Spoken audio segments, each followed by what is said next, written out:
नमस्कार शेतकरी मित्रांनो. तर आज आपण धामणगावावर या गावात आलेलो आहे.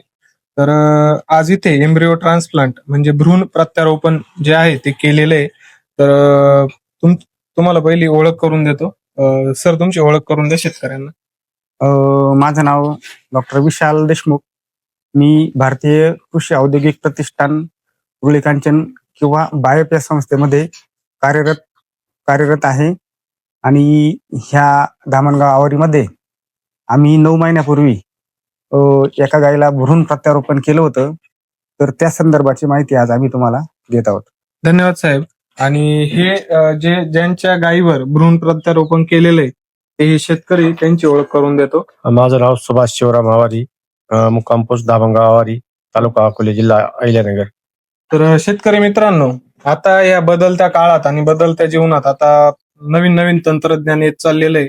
तर बऱ्याच गोष्टी शेतकऱ्यांना दूध उत्पादन करताना अनुभवायच्या असतात किंवा अडचणी येत असतात. त्याला संबंधित किंवा त्याला अनुसरून आज जसे डॉक्टर विशाल देशमुख यांनी जसं भ्रूण प्रत्यारोपण केलं, एम्ब्रिओ ट्रान्सप्लांट, अशा भरपूर काही गोष्टी येत असतात. पण शेतकऱ्यांना त्याची माहिती ही पुरेपूर वेळेवर भेटत नाही किंवा बऱ्याचशा गोष्टी असतात ज्या शेतकऱ्यांना जाणून घ्यायच्या असतात. तेच काम आपण आज आपल्या चॅनेल द्वारे करतोय. तर आज आपण एम्ब्रिओ ट्रान्सप्लांट जे भ्रूण प्रत्यारोपण आहे त्याची माहिती बघणार आहे. तर सर विशाल देशमुख हे आज आपल्याला माहिती देतील त्याची. तर सर, हिचं जे एम्ब्रिओ ट्रान्सप्लांट आहे ते कधी केलं होतं आपण? 9 महिन्यापूर्वी किंवा 1 जुलै तारखेला, 1 जुलैला हिचं केलं होतं आपण. 1 जुलै 2025 ला. आणि कोणत्या वळूने केलं होतं आपण ते? हे याच्या 75 जातीचं आहे. आम्रपालची ही आता कालवड झालेली आहे. हो हो. आणि याच्यासाठी मग जे म्हणजे जी गायी आहे, आपण जो हो. गर्भ जे त्यातून काढला होता, ते कुठून, म्हणजे बाहेरून येतं का कसं? हा, तो जो गर्भ आहे किंवा त्याला आपण एम्ब्रिओ जो म्हणतो, तो रुळेकांचन पुणे इथून आपण आणला होता. ओके. आणि ह्या गायीला 1 जुलै 2025 रोजी तो प्रत्यारोपण केला होता. ओके. त्याच्यासाठी मग गायीचं वगैरे पूर्ण म्हणजे स्ट्रक्चर कसं असावं काय, याच्याबद्दल तुम्ही आम्हाला काही माहिती देऊ शकता का? हो.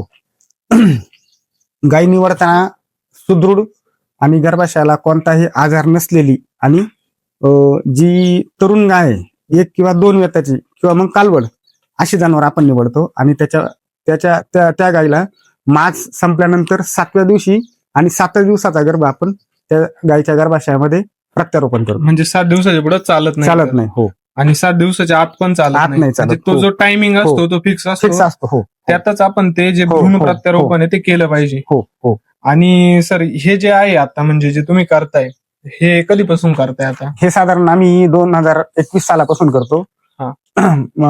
राष्ट्रीय गोकुळ मिशन हा भारत सरकारचा एक प्रकल्प होता. तो बायोप संस्थेच्या मार्फत ह्या माझ्या केंद्रामध्ये 4-5 गावांमध्ये आपण राबवला. तर त्यावेळेस सुरुवातीला आपण फक्त सायवलच या जातीचं ब्रीड किंवा सायवलच या जातीचे गर्भ आपण इथं साधारण 30 ते 40 गायींना सोडले होते. म्हणजे हे जे आता आपण आम्रपाल सोडलं त्यावेळेस ते सायवल होतं. हो. आणि हे आता होस्टन फ्रिजियन जातीचं आहे. हा, म्हणजे आता थोडं डेव्हलप होत चाललोय, डेव्हलप होत झालं. वाढत चालले. तर त्यावेळेस जसे 40 ते 50 सोडले होते, तर आता किती सोडले होते तुम्ही? आता साधारण आम्ही ह्या होस्टन फ्रिजियन या जातीचे 10 ते 12 गर्भ सोडलेले. त्यातले मग सक्सेस, त्यातले साधारण 3 गायी गाभण आहेत आमच्या. ओके. म्हणजे एक 30% सक्सेस रेट आहे. हो हो. आणि गायीला मग त्याच्यासाठी आपल्याला ज्यावेळेस आपण भ्रूण प्रत्यारोपण करणार, त्याच्या आधी आपण कोणती काळजी घेतली पाहिजे? साधारण गाय वेल्यानंतर ती गायी जेव्हा आपल्याला भ्रूण प्रत्यारोपणासाठी निवडायची आहे, ती गायी 3 ते 4 महिन्यानंतर निवडायची आहे. म्हणजे माज जरी त्या गायला लवकर जरी आले तरी 3 ते 4 महिन्यानंतरच आपल्याला भ्रूण प्रत्यारोपण करायचंय.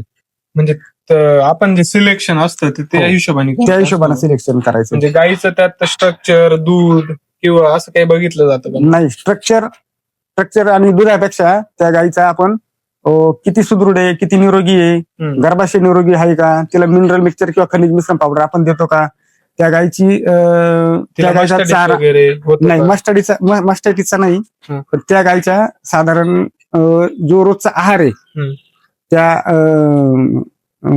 जनावरांचा शरीर सुदृढ राहण्यासाठी तर तितका चांगला असायला पाहिजे. म्हणजे तिच्यात फॉस्फरस डेफिशियन्सी नाही ना बाबा, कोणत्याही खनिजाची त्या गायीला कमतरता नसावी.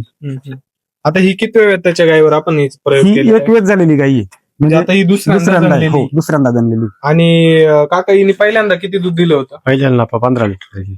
ठीक आहे. आणि आता ही जणून किती दिवस झाले? आता 6 दिवस झाले आज. ओके. आता ही 6 दिवसाचं वासरू तुम्ही बघू शकता. आम्रपालची ही कालवड आहे. तर डॉक्टर देशमुख यांनी जे एम्ब्रिओ ट्रान्सप्लांट केलं होतं तिची ही कालवड झालेली आहे. एकदम उच्च जातीची आणि एकदम छान अशी कालवड झालेली आहे. बऱ्याचशा लोकांच्या 3-3 महिन्याच्या कालवडी एवढ्या एवढे असतात. असतात. तर ही कालवड होणं म्हणजे आज ही शेतकरी आहे, यांचं जे समाधान आहे यांच्या चेहऱ्यावर दिसून येतंय. आज तुम्ही बघू शकता, आज त्यांच्या गोठ्यात 1 किंवा 2 गाय आहेत, पण आज त्यांनी म्हणजे आम्रपालची गोठ्यात त्यांना कालवड झाली, तर त्यांना ते डॉक्टर देशमुख यांनी पुढं दूध व्यवसाय करण्यासाठी एक प्रेरणा आहे, एक त्यांना मोटिवेशन आहे की बाबा या सगळ्या गोष्टी आपण करून दूध व्यवसाय हा नक्कीच सक्सेस ठरवू शकतो. आणि ज्यावेळेस तुम्ही गायीची निवड वगैरे करता त्यावेळेस तुम्ही सगळ्यात जास्त फोकस हे कोणत्या गोष्टीवर केलं जातं? गाईचं वय हम्म. साधारण 3-4 ह्या वयाच्याच आम्ही गाई निवड केल्या जाते. ओके. म्हणजे फार तर 2 व्यातापर्यंत आपण त्या गायीची निवड करतो. आणि तुम्ही आतापर्यंत समजा एवढ्या गायांचं केलंय, तुम्हाला पहिल्या रू मध्ये चांगल्या गोष्टी दिसल्यात की जे दुसऱ्यांदा पहिला रूट पण चांगला मिळाला आणि दुसऱ्या व्याताच्याला पण चांगले रिझल्ट मिळाले त्याचे. ओके. आणि म्हणजे जर समजा आता तुम्ही ज्यावेळेस हे भ्रूण प्रत्यारोपण करता त्यावेळेस गायीची जी बॅक हिस्ट्री म्हणजे ती भरली कधी होती, हो. म्हणजे ती कोणत्या वळूपासून आलेली हो, वगैरे या हो. हिस्ट्रीचा तुम्हाला काही त्या फायदा होतो? हिस्ट्रीचा आणि याचा कोणताही संबंध नाही. कारण साधारणतः जो गाय आपण गर्भ सोडणार आहे हम्म. त्या गर्भाची अनुवंशिकता आणि त्या गायीची अनुवंशिकता याचा कोणताही संबंध येत नाही. हा, म्हणजे ते नवीन वळू आहे किंवा ते आता नवीन डेव्हलप झालेले त्यामुळे त्या त्याचा नाही हिस्ट्रीचा संबंध आहे. संबंध येत नाही. तर याच्यासाठी काही म्हणजे आता समजा हे डॉक्टरांनी त्यांच्या ट्रायल बेसिसवर केलेलं आहे, तर त्याच्यासाठी शेतकरी तुम्हाला याच्याबद्दल काही खर्च आलेला नाही. नाही काहीच खर्च. तर हे ट्रायल बेसिसवरच डॉक्टरांनी केलेलं आहे आणि ते सक्सेस झालेलं आहे. आज आपण आपल्या डोळ्यांनी बघू शकतो की तंत्रज्ञान खूप पुढे चाललेलं आहे आणि ते आपल्या दूध व्यवसायात पण येत आहे. बायप कंपनीने डॉक्टरांवर जो विश्वास दाखवलेला आहे आज त्यांनी त्याचं सार्थक केलेलं आहे असं मला तरी वाटतं. आणि म्हणजे एकदम छान प्रतीची कालवड आता यांना भेटलेली.